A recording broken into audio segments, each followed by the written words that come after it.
Olá, nós estamos aqui no mini curso Centro de Atenção Psicossocial Infanto-Juvenil, a potência e os desafios. Estamos na aula de número 4, a intersetorialidade. Eu sou Fernanda Ribeiro Alves Manzan, psicóloga, mestre em Psicologia e Família. Este mini curso é produzido pelo CESAM, Centro de Estudos em Saúde Mental. Bom, lembrando que este minicurso contém 4 aulas. Se você chegou aqui apenas nessa quarta aula, eu sugiro que você te convido, na verdade, a assistir as outras 3 primeiras aulas, porque é uma continuação de todo o conteúdo. Bom, vamos lá. E aí a gente começa com uma frase bem reflexiva: unir-se é um bom começo. Manter a união é um progresso, e trabalhar em conjunto é a vitória. Uma frase aqui de Henry Ford, né, para nos fazer refletir. Como estamos trabalhando enquanto políticas públicas? Estamos trabalhando em conjunto para alcançar essa vitória? Não estamos apenas nos unindo aí, né, e permanecendo? Como que está tudo isso? Então vamos lá, né, aprender aí com quem muito nos ensinou. Trabalhar em conjunto é a vitória, e também aqui em políticas públicas, também aqui na saúde mental de crianças e adolescentes. A intersetorialidade. Tanto as políticas públicas quanto a literatura científica, ela compreende a intersetorialidade como um fator intrínseco ao trabalho com crianças e adolescentes. Essas crianças e adolescentes, elas estão ali, elas são, primeiro que elas são sujeitos de direitos. E esses direitos são garantidos pelo ECA, Estatuto da Criança e Adolescente, e perpassa várias políticas públicas. A criança e o adolescente, e também suas famílias, elas não estão ali usufruindo, elas não são usuárias apenas do sistema SUS. Elas também são usuárias da educação, elas também podem ser usuárias ali do judiciário, do SUAS. Então, como nós vamos considerar apenas as questões de saúde da criança e do adolescente e não olharmos para os outros setores, para as outras áreas das quais elas também perpassam, das quais elas também caminham, transitam e usufruem. Trata-se de direitos fundamentais, o acesso à educação, aos serviços de saúde, ao convívio familiar, ao convívio comunitário. Então, são muitas as questões e os setores que essas crianças, esses adolescentes e suas famílias, eles estão ali transitando. Além de ser direitos fundamentais garantidos pelo ECA, a saúde mental, ela realiza um trabalho visando autonomia e independência dos usuários do sistema SUS, buscando o protagonismo deles em seu processo saúde-doença. Bom, enquanto serviço SUS, né, serviço de saúde mental, nós não podemos ter em mente apenas o diagnóstico, aquele rótulo, aquela estigmatização, que crianças e adolescentes por muitas vezes passam sim e sofrem sim. Nós não podemos ter esse olhar, enquanto profissionais de saúde mental, dentro de um CAPS-IJ ou dentro da RAPS, mesmo que não atuem diretamente no CAPS-IJ, e também não podemos ter aquele olhar de tadinho, aquele olhar assistencialista. Nós já conversamos sobre isso em outra aula. Aquele olhar tadinho, assistencialista, olhando para os limites daquela pessoa humana, porque por mais limites, por mais diferente que ela seja, cabe ela em nosso mundo, sim, do jeito dela. E ela precisa ter autonomia, protagonismo, independência, essa família, né, para alcançar ali, né, independência e autonomia para alcançar o seu protagonismo no seu processo de saúde e doença, com todas as suas diferenças, compor a comunidade como ela é. É necessário ter a noção do território como lugar psicossocial do sujeito humano que aqui está. E crianças e adolescentes são sujeitos singulares e com direitos, que precisam estar e participar da vida comunitária. Ou seja, retirar essas crianças e esses adolescentes dos seus espaços, da sua comunidade e mantê-las apenas dentro do CAPS e J, isso não é favorável para a saúde mental delas. Dessa forma, nós não estamos trabalhando a autonomia e independência dos usuários do sistema SUS. Pelo contrário, nós estamos trabalhando dependência. dessa instituição CAPES e Jota. Então, nós precisamos trabalhar o contrário, estimulando a autonomia, estimulando a independência, estimulando que elas estejam, sim, participando dos diversos espaços da sua comunidade, do seu território, que elas estejam, sim, incluídas ali em atividades do seu território, atividades de lazer, atividades de esporte, outras atividades para além do CAPES e Jota. A necessidade de ações intersetoriais articuladas na assistência em saúde mental a crianças e adolescentes se justifica pela necessidade de enfrentamento de problemas reais e problemas complexos. Para além das questões saúde e doença, por vezes, essa criança enfrenta problemas na convivência familiar. Ela enfrenta problemas na convivência comunitária, que essas famílias vão se afastando cada vez mais dos ambientes sociais. Ela enfrenta problemas na escola, com seus pares, com a hierarquia. Enfim, ela enfrenta muitos problemas reais e problemas complexos e que vão além desse processo saúde e doença, e que perpassam outras instituições. Então, se está em outros setores também, para além da saúde, por que não, quando estamos falando em assistência à saúde mental, por que não trabalharmos conjuntamente? Por que não, lidarmos com essas questões de saúde mental de maneira a pensar, né, interinstitucional, escola, saúde, a assistência social, o judiciário, todos trabalhando juntos por essa criança, por esse adolescente e por essa família. Crianças e adolescentes estão em processo de desenvolvimento e construção dos diversos aspectos para compor suas possibilidades de interagir consigo mesmas e com o mundo.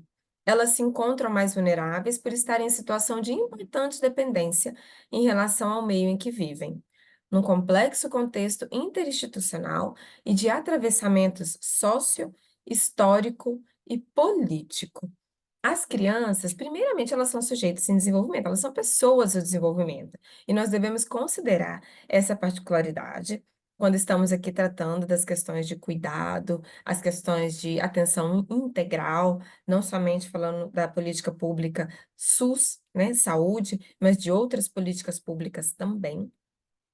E elas estão construindo ali as suas possibilidades de interação consigo mesmas, como elas se entendem enquanto pessoa, enquanto sujeito, enquanto potencialidades, enquanto limitações e com o mundo, como elas interagem com este mundo, como elas são aceitas neste mundo, como elas se portam, que lugar elas ocupam nesta interação, né, de bode expiatório, de alguém que tem autonomia, de alguém que é extremamente dependente, como elas se relacionam com esse mundo também. E elas já são naturalmente mais vulneráveis mesmo. Nós já conversamos sobre isso. As crianças, adolescentes, elas dependem dos seus adultos, da sua família. E se essa família não consegue cuidar da rede, né, ampliada aí, das políticas públicas que vão ocupar este lugar e vão sim cuidar dessas crianças e desses adolescentes. A construção de uma política intersetorial, considerando os diversos setores, saúde, educação, assistência social, judiciário, segurança pública, enfim, permite compartilhar responsabilidades e também saberes, evitando-se medicalizar questões que não são exclusivas do campo de saúde, e possibilita um olhar ampliado sobre problemas complexos como violência, crises socioeconômicas, desestruturação familiar e suas relações com problemas de saúde mental. A saúde não dá conta de tudo sozinha. Não dá conta. Ela precisa dos outros setores ali. A criança, ela não caminha por várias as políticas, por vários setores, não são vários os lugares, instituições que essa criança está. Como que a saúde vai dar conta de tudo isso sozinha? Questões como violência, questões socioeconômicas, a desestruturação familiar, as relações que tudo isso ali vem tendo com a saúde mental, com o quadro de saúde mental que aquela criança, aquele adolescente apresenta naquele momento da vida. Então, o CAPES e Jota, ele precisa estar em diálogo com os outros setores também. Ele precisa estar em diálogo de maneira assim, dentro da própria política pública, saúde, estar em diálogo com A unidade básica de saúde, sim. Por vezes, quando estiver aí usufruindo do serviço de urgência, o usuário estiver ali no serviço de urgência, estar em diálogo sim com o serviço de urgência. Às vezes pode passar por internação, estar em diálogo com a internação sim. Então, dentro da mesma política pública, ele está em diálogo com várias outras instituições, órgãos dessa política saúde, mas também de maneira interinstitucional, na saúde, na assistência social, na segurança pública, no judiciário. Então, o profissional que está trabalhando no campo saúde, SUS, ele também está em diálogo com outras políticas públicas, com outros setores, para assim também compreender as relações dessas outras questões com os problemas de saúde mental, com a crise que pode ser apresentada ali dentro do CAPS-J, daquela pessoa humana que está à nossa frente. É possível perceber que a problemática ela se expande para além da saúde. Ela inclui a escola, ela inclui a família, ela inclui a assistência social, a justiça, a segurança pública, e etc, etc, etc, que são indispensáveis para atender integralmente às necessidades da infância e da adolescência. Nós falamos tanto quando estamos conversando na saúde, atenção integral à saúde, isso é o beabá do profissional de saúde, profissional que está inserido no SUS. É o beabá. Todos em algum momento estudou sobre isso, conversou sobre isso, refletiu sobre isso, atenção integral à saúde. Em se tratando da infância e adolescência, nós ainda temos aqui, né, essa questão da intersetorialidade, as várias instituições que essa pessoa humana em desenvolvimento, ela perpassa ao longo de sua vida. Entende? A clínica ampliada clínica extramuros, né, extra CAPS e J, que vai para além dos muros de um CAPS e J, ela entende a saúde como objeto de investimento. Considera a vulnerabilidade das crianças e adolescentes, observa o risco do sujeito no contexto em que está inserido. Ou seja, não dá para olhar a saúde observando apenas o diagnóstico. É preciso considerar todo o seu entorno, algum risco que ela pode estar inserida ou não, como está o seu contexto, se ela está inserida em outra política pública ou não. Então, a saúde é um objeto de investimento ali, do profissional de saúde. A clínica ampliada, ela tem como objetivo produzir saúde e ampliar o grau de autonomia das crianças, adolescentes e suas famílias. Ela não tem como objetivo tratar a doença somente. O adoecimento está ali, instalado, os sintomas estão ali, visíveis, estão. Mas o objetivo maior da clínica ampliada é produzir saúde e ampliar a autonomia. Eu vou trazer um exemplo aqui de um caso que eu tive a oportunidade de acompanhar. Eu gosto de exemplos porque coloca a gente, a pensar a vida real, como ela realmente acontece, como as coisas vão acontecendo aí no dia a dia. Uma determinada família, que era usuária do CAPS-J, enquanto eu era psicóloga que estava ali no CAPS-J, eu ainda não era gestora, eu ainda era profissional psicóloga que compunha a equipe clínica do CAPS-J, uma determinada família que estava ali, tinha 3 filhos, uma mãe tinha 3 filhos ali, usuárias do CAPS-J, do sistema SUS. E essa mãe, sempre que essas crianças, na época, era um adolescente. Eu era profissional de referência do adolescente. Sempre que esse adolescente apresentava uma crise, essa mãe corria para o CAPS-J para buscar ajuda. Sempre. E ela sempre era acolhida pela equipe, sempre via essa crise, né, sempre observava essa crise ali como um falar daquilo que estava difícil para aquele adolescente, um lugar, era uma forma de se expressar, era a crise que ele tinha. E em um determinado momento, a psiquiatra nossa, que era responsável juntamente comigo por este caso, estava de férias. E não tinha como acolher esse adolescente. O outro psiquiatra estava lá e conseguia acolher esse adolescente, mas o adolescente não tinha vínculo com ele. O adolescente tinha vínculo comigo, tinha vínculo com outros profissionais da equipe e com a psiquiatra, e a família e a mãe também, com aquela determinada psiquiatra que não estava ali, que ela estava de férias. Olha o tamanho do problema. Era uma crise de agitação psicomotora, Essa mãe correu para o CAPS e J com esse adolescente, um homão muito grande, eu sou muito pequenininha, e esse adolescente era um homão, muito grande, muito forte, tinha agitação psicomotora, então nós não conseguiríamos conter aquela crise, né, a contenção física ali era impossível para aquela equipe CAPS-J que estava ali. Só mulheres, todas pequenas, os homens que ali estavam também não conseguiriam, era uma mulher muito forte. Falei: "Mãe, nós precisamos chamar o SAMU, não tem jeito". E aí essa mãe falou assim: mas eu quero que chame o SAMU. Desesperou, foi uma situação delicadíssima que nós vivemos no CAPS e J, naquele momento. E eu falei: "Mãe, sempre que a situação estiver fora do seu controle, que no manejo verbal você não conseguir conter essa situação toda, você precisa chamar o SAMU. Entende que o SAMU é um serviço que vai te auxiliar nessa crise. Ele precisa de uma medicação, ele precisa de uma contenção física neste momento, que o verbal não está sendo suficiente. Por vezes, o seu filho pode apresentar alguma situação assim, e que nós não estaremos aqui, o CAPS estará fechado. Ele funciona de segunda a sexta, é o CAPS 2, não é CAPS 3. Nós não temos a modalidade de internação. Então, ele funciona de segunda a sexta, e se algo acontecer no final de semana? E se acontece alguma situação assim no final de semana, você não sabe como agir, mãe. Nós estamos aqui com você, nós vamos acompanhar você e o seu adolescente no SAMU. Nós estaremos aqui acompanhando a equipe do SAMU, mas ele precisa do SAMU agora. Não tem jeito. Essa mãe muito desesperada não aceitou. E eu, como profissional de referência, eu tive que, naquele momento, tomar aquela decisão. E eu chamei o SAMU. Chamei o SAMU foi até lá. Teve toda a contenção, foi uma dificuldade, foi um desconforto muito grande para essa mãe, até que ela conseguiu entender a atuação do SAMU.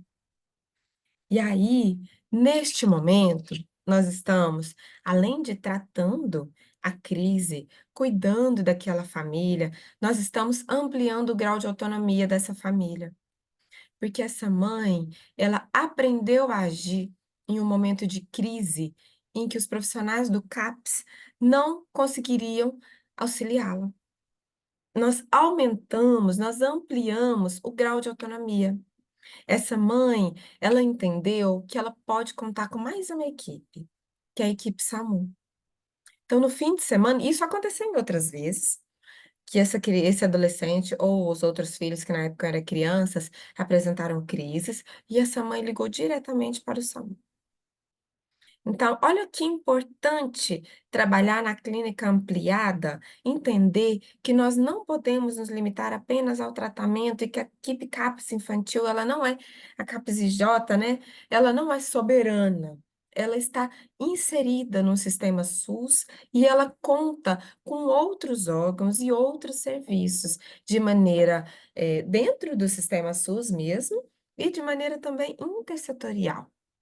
Eu trouxe um exemplo para que vocês entendam que, né, como é que nós produzimos autonomia, aumentamos o grau de autonomia das famílias.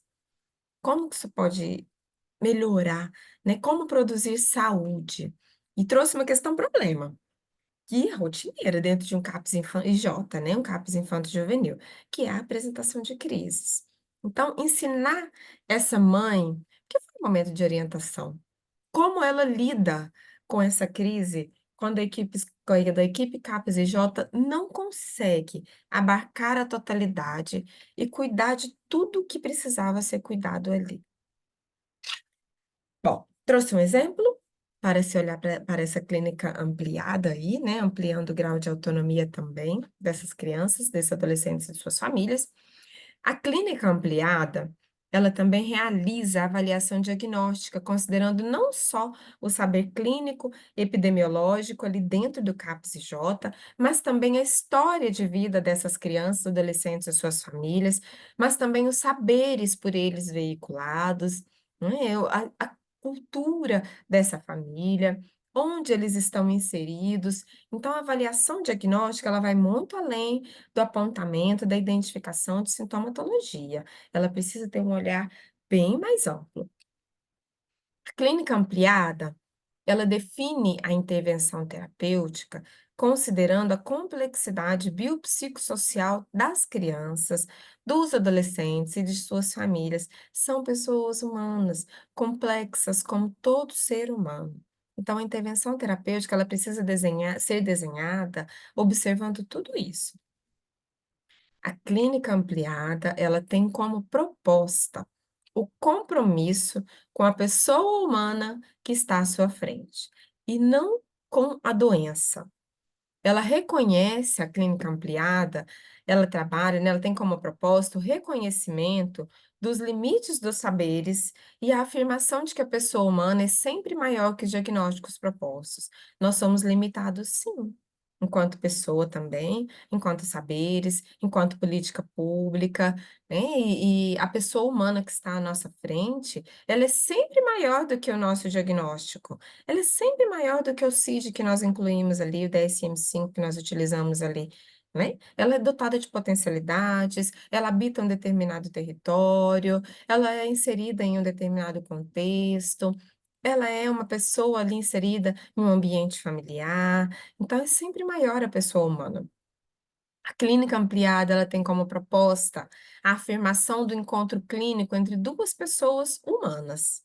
O trabalhador de saúde, que ali está, do SUS, e o usuário SUS, que se coproduzem na relação que se estabelece. Eu vou utilizar este exemplo que eu trouxe dessa mãe com seus 3 filhos usuários do CAPS para, para pensarmos aqui, né? Nessa clínica, nessa proposta da clínica ampliada. São duas pessoas humanas que se coproduzem. Eu precisei reconhecer a minha limitação enquanto profissional de saúde, enquanto pessoa humana, trabalhadora do SUS. Eu precisei me incluir dentro de uma RAPS e pensar ali, enquanto sistema SUS, o que eu tinha de recurso para aquela família naquele instante.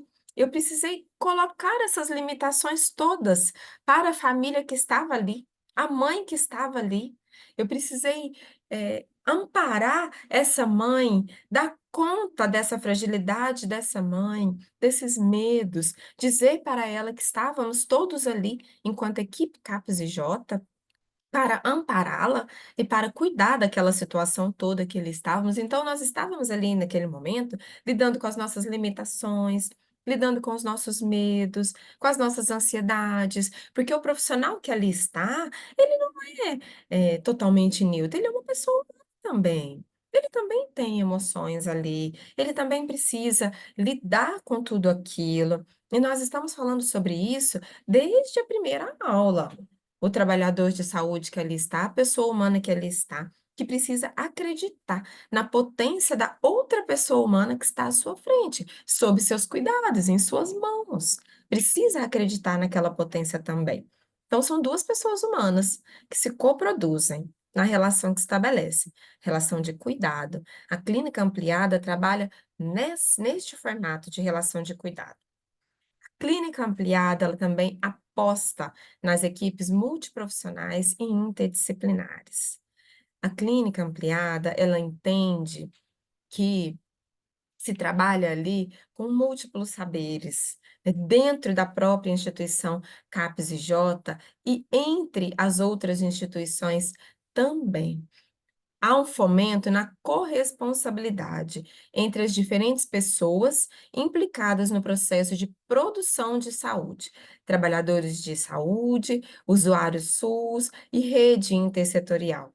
Todos se corresponsabilizam pela produção de saúde. Tem a minha parte, enquanto profissional de saúde, que eu preciso fazer bem feita, com responsabilidade. Tem a parte que cabe à família, tem a parte que cabe à criança, ao adolescente, tem a parte que cabe à escola, então é trabalhando sempre em conjunto.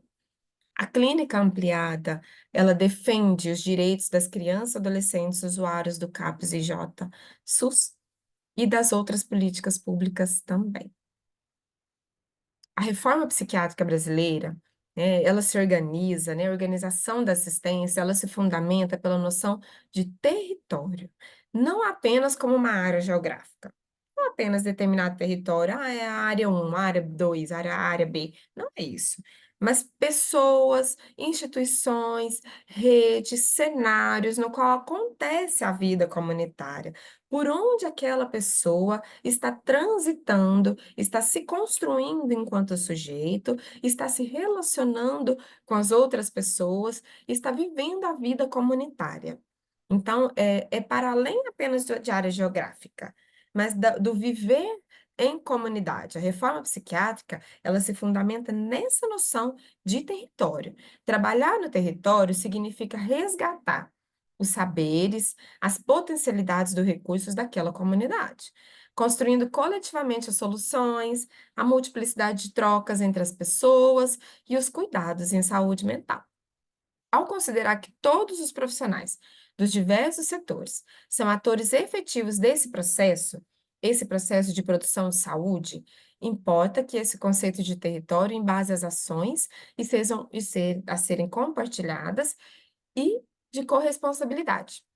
E assim acontece o cuidado e a rede ampliada. Ou seja, a rede ampliada é muito mais do que ter uma escola, ter um CAPS-J, ter uma unidade básica de saúde, ter um CRAS, ter a atuação do conselho tutelar. É muito mais do que ter os equipamentos, mas é trabalhar de maneira conjunta, compartilhada e corresponsável por aqueles casos todos. É ter diálogos, é pensar os casos clínicos, é trabalhar projeto terapêutico singular de maneira de corresponsabilidade, certo? É assim que acontece o cuidado na rede ampliada, que é proposta pela reforma psiquiátrica brasileira.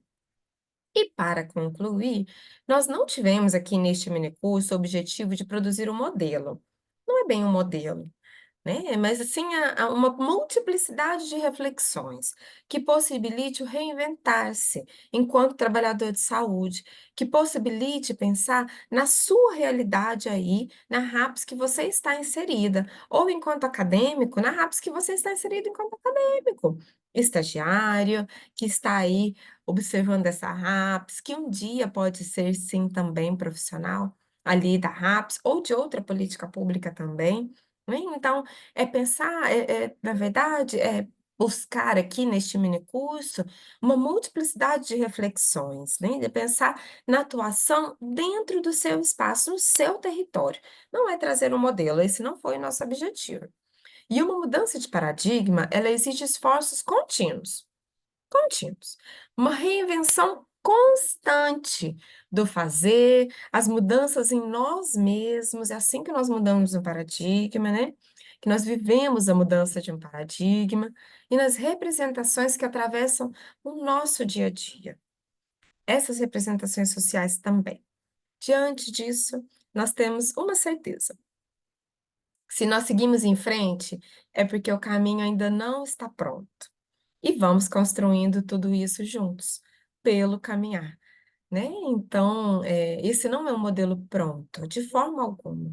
Esse minicurso, nós estamos aqui nos propomos a pensar na potência do CAPS-EJ, nas dificuldades, nos desafios que o CAPS-EJ enfrenta e como trabalhar num formato de clínica ampliada, né, com a rede ampliada, na intersetorialidade, olhando não somente para a doença, mas para a pessoa humana que está à sua frente, que é o nosso verdadeiro objetivo, né, cuidar da pessoa humana que está à nossa frente. Agradeço vocês terem estado aqui comigo nessas 4 aulas do mini curso O CAPS-IJ e os seus desafios e a sua potência, e convido você a estar conosco no nosso congresso, que é pensar saúde mental e SUS. Acompanhe-nos aqui pelas nossas redes sociais, tanto aqui no nosso canal do YouTube, quanto também no Instagram, quanto também no nosso site. Tem tudo aqui embaixo como legenda para você estar nos seguindo, nos acompanhando. Temos muitos eventos sobre saúde mental o ano todo. Então, te convido a estar conosco aí no Congresso de Saúde Mental e SUS, e digo também que temos muitos outros congressos aí pensando sobre saúde mental, mini cursos, cursos completos, cursos gratuitos também, e venha conosco. É um convite que fica para você. Vamos seguir em frente. O caminho não está pronto, é caminhando que nós vamos construindo esse nosso caminho. Muito obrigada, beijo e até breve. Essas são as referências que nós utilizamos neste mini curso.